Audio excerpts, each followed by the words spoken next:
بسم اللہ الرحمن الرحیم۔ السلام علیکم، میں ہوں محمد اکرم۔ ہمارا آج کا موضوع ہے قوم عاد اپنے وقت کی سپر پاور۔ مزید تفصیل سے پہلے چینل کو لازمی سبسکرائب کر لیں، شکریہ۔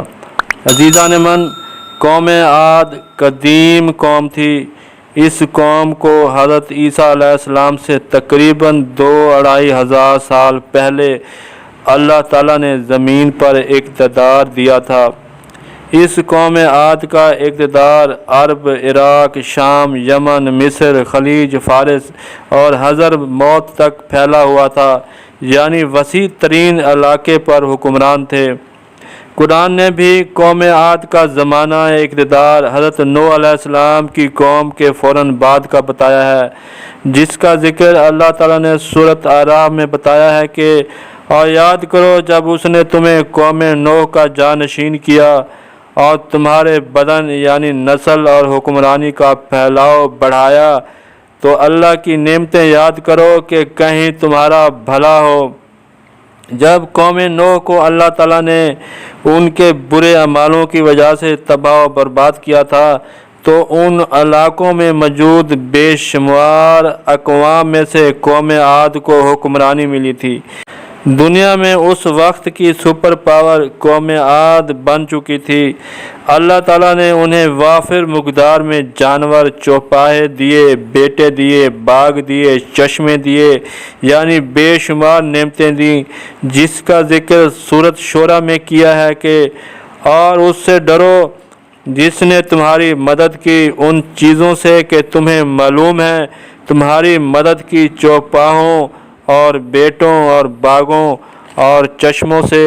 اللہ تعالیٰ نے قوم عاد کو بے شمار اپنی نعمتوں سے نوازا تھا، اور بدلے میں صرف اتنا چاہیے تھا کہ اللہ کے قوانین اختیار کرو اور حضرت ہود علیہ السلام کی اطاعت کرو، جس کا ذکر سورۃ شورى ہی میں فرمایا ہے، بے شک میں امانت دار رسول ہوں، فاتقوا اللہ واطیعون، اور اللہ کے قوانین اختیار کرو اور میرا حکم مانو یعنی اطاعت کرو۔ فتقوا کے معنی ہوتے ہیں ڈرنا، پرہیزگاری کرنا اور قوانین اختیار کرنا۔ مطلب یہ تھا کہ اللہ سے ڈر کر پرہیزگاری سے اللہ کے قوانین اختیار کرو، اور ظاہر ہے حضرت ہود علیہ السلام اللہ کے قوانین یعنی آیات کی پابندی کروانے کے لیے مبعوث ہوئے تھے۔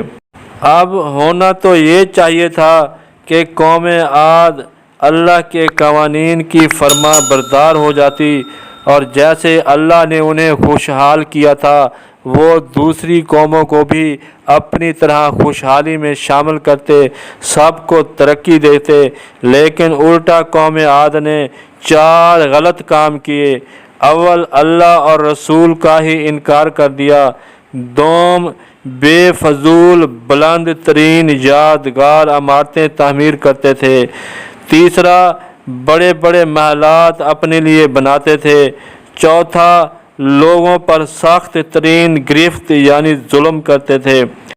عزیزان من، قوم عاد نے پہلا کام یہ کیا کہ رسول کو کہا تم بے وقوف ہو، نعوذ باللہ من ذالک، اور ایک خدا کو تسلیم کرنے سے انکار کر دیا تھا، جس کا ذکر سورۃ اعراف میں کیا ہے کہ اس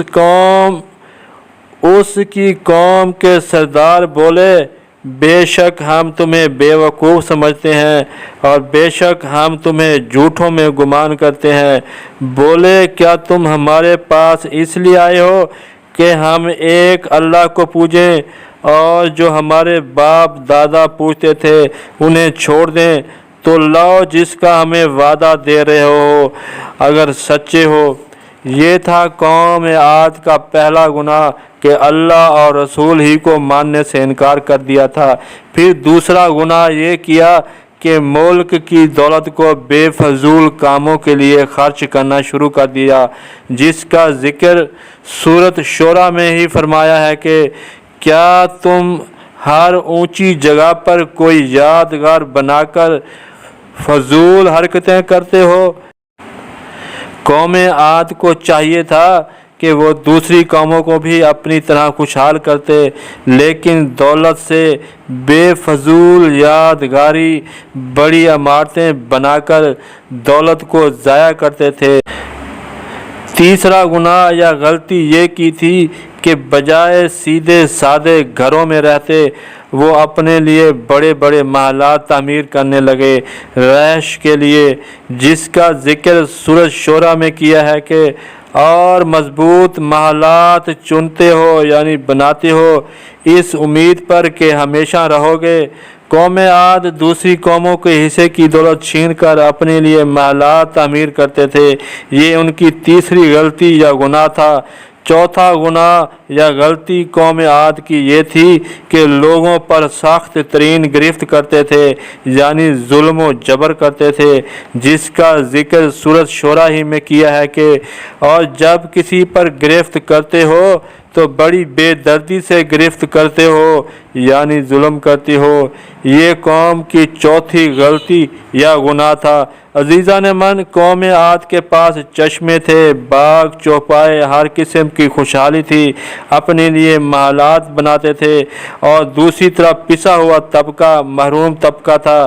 جب لوگ کچھ آوازیں اٹھاتے یا اپنے حقوق مانگتے تو پھر قوم ان پر سخت گرفت کرتی تھی، یعنی قوم عاد حقوق مانگنے والوں پر سخت ظلم و جبر سے پیش آتی تھی۔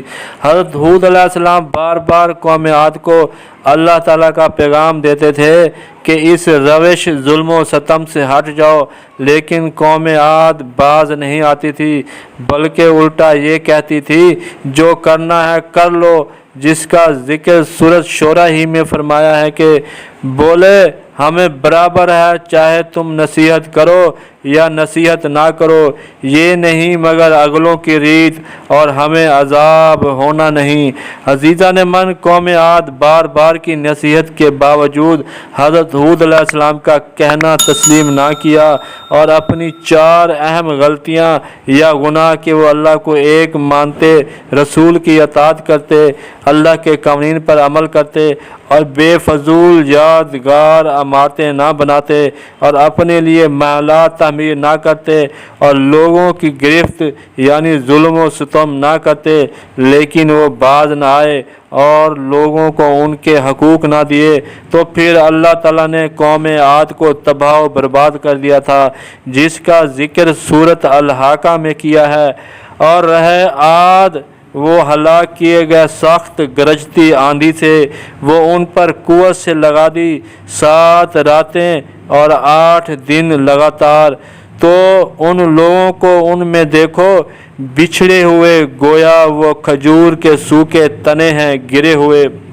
عزیزان من، اس طرح قوم عاد اپنی نافرمانی اور ظلم کی وجہ سے تباہ و برباد ہو گئی۔ امید ہے آپ کو قوم عاد کی کہانی اچھی طرح سمجھ آ گئی ہوگی۔